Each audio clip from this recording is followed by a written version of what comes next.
This is not my first R. Kelly video, but over the past few years, there's a point that I've been meaning to make. And, well, I was around when the initial incident went down and the tape was widespread. I'm talking about everyone and their mother was talking about this tape, and they were saying how they'd seen it and all this other stuff. But isn't that tape CP? Right? Like, isn't that tape basically illegal? Were all these people, comedians, Dave Chappelle included, because he was like, yeah, I'll watch that tape. Everybody who watched that tape, if the tape was CP, boom, you're like indicting yourself, right? And that's one of the things that's always bugged me about the R. Kelly situation is that everybody's sitting there talking about like freely discussing CP and admitting to illegality while just ringing my guy up. So when the first seam of a sweater is off, the entire sweater is off. Because that tape was being sold in stores, right? So I mean, how did those store owners not get their doors kicked in by the FBI? How is it that everybody who had uploaded it or downloaded it to their computer, how did they, avoid prosecution? Because maybe it wasn't CP, maybe that was a fully grown adult. Who knows? Who knows?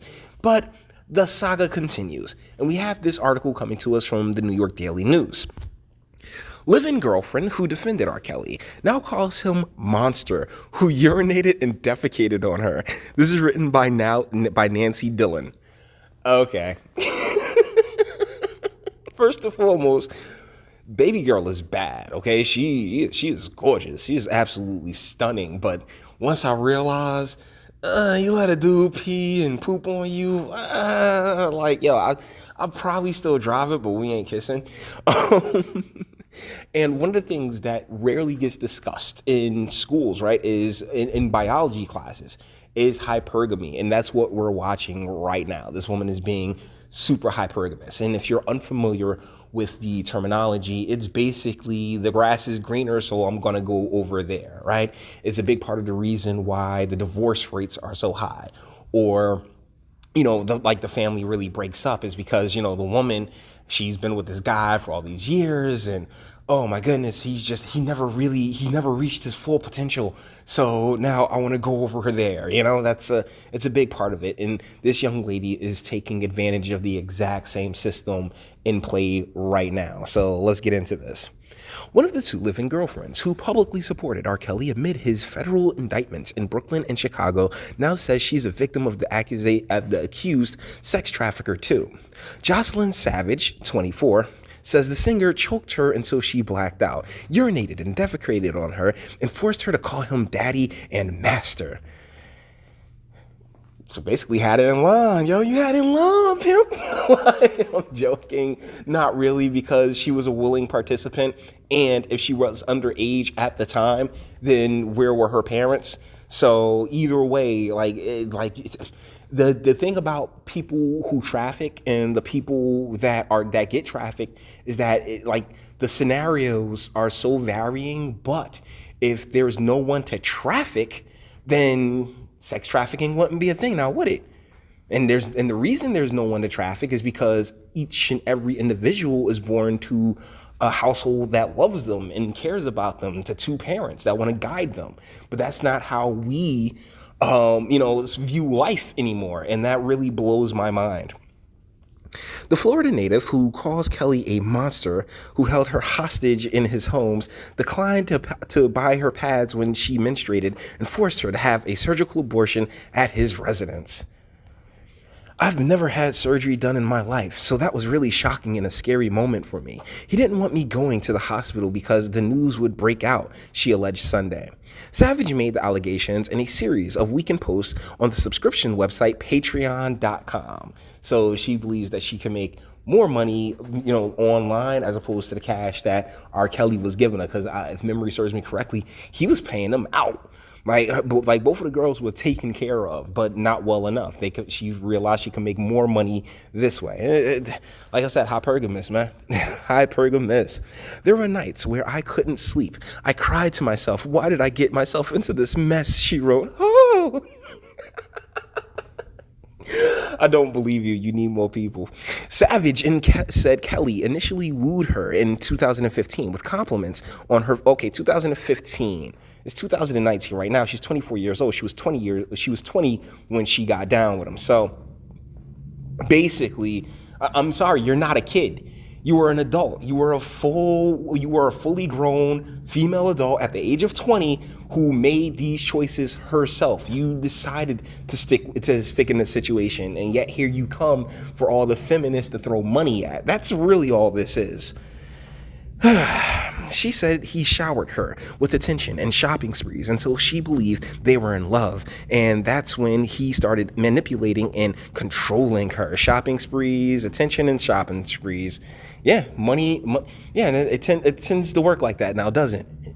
See, that's the thing that pisses me off about schools, is that they don't teach us these aspects of us. They don't teach us human nature. Oh yeah, go ahead, cut up in a frog. But when it comes to how the human works, oh no, they've been playing around with that for forever and a day. If you don't believe me, look at gender studies. Like, a big reason I believe that, over the past 40 years, it had to come through the colleges is because if parents saw that they were trying to manipulate people, oh yeah, girls can be boys and boys can be girls, it would have never flew in public schools, because parents would have been like, what the hell are you doing? But what they did was they softened up the parents by making them younger and younger and younger and younger. And now we have this madness that we have here. But let's stay on topic. If Robert called me, I would have to reply with yes, daddy, or please, daddy, she wrote. Yeah, that sounds pretty standard to me. Savage vividly recalled one alleged incident where she called Kelly babe instead of one of his disturbing designations. He grabbed me and choked me until I blacked out. I had bruises around my neck, and I was told by him to wear a turtleneck or a scarf to cover them up whenever he would take me out in public, she wrote. Kelly's lawyers did not immediately respond to a request for a comment from the Daily News.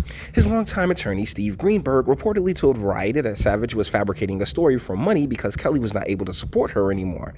Sounds about right. Obviously, if she were to tell the truth, no one would pay, so she has, unfortunately, chosen to regurgitate the stories and lies told by others for her own personal profit, Greenberg said. We know the real facts, and it is not until the money ran out that she decided anything was wrong. Hopefully, people will see it for the obvious profiteering it is, he told Variety. Kelly, 52, is being held without bond in Chicago while he battles a long list of federal and state criminal charges in multiple states, being headed up by Kim Foxx, if memory serves me correctly. That's right, the same Kim Foxx that sat there and boosted the Jussie Smollett thing. So, I real talk, I really can't help but feel like R. Kelly's getting railroaded in this entire scenario. That woman was 20 years old. She knew exactly what she was doing.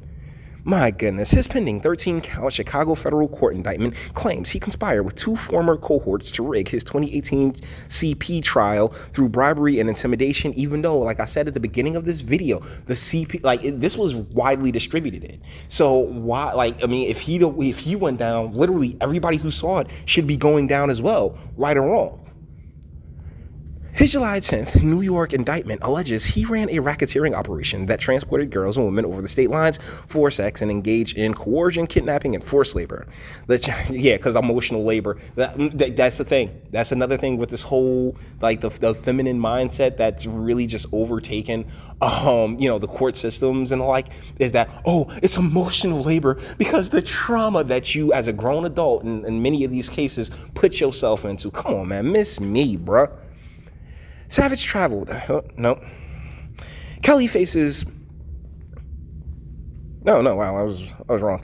The charges involve 5 Jane Doe victims, 3 of them minors at the time of their alleged abuse. Kelly faces the possibility of decades in prison if convicted as charged. Savage traveled to New York from Chicago in an apparent show of support for Kelly at his first court appearance in Brooklyn last August. She and fellow alleged sex slave Azriel Clary sat in the courtroom as Kelly scanned the gallery and smiled at them.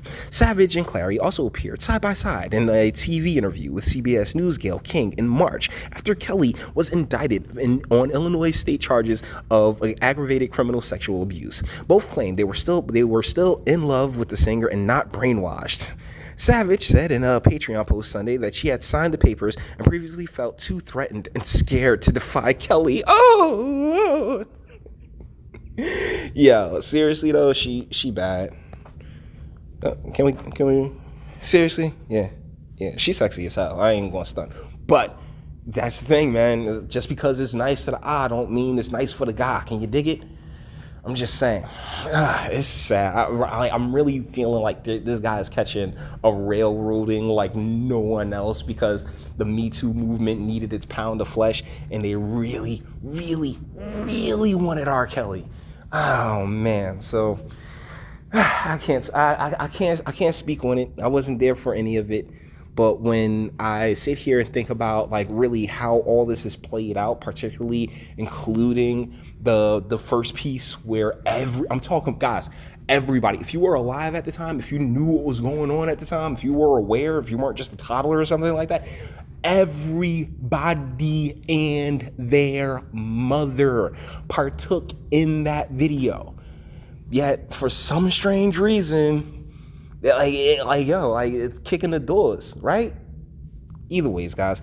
That being said, we're going to bring this one to an end. All the internet stuff. If you liked it, toss a like. Dislike, go ahead, do that too. Nobody's scared of you. Sub if you enjoy my fantastic voice. And you want to get videos like this every single day. Share, because sharing is caring. And YouTube and BitChute and like aren't the biggest fans of your boy over here. Bang the bell to be notified because you subbed, right? So, I mean, you clearly would like to know when another video is coming up. And speak. Let me know, what do you think in the comments?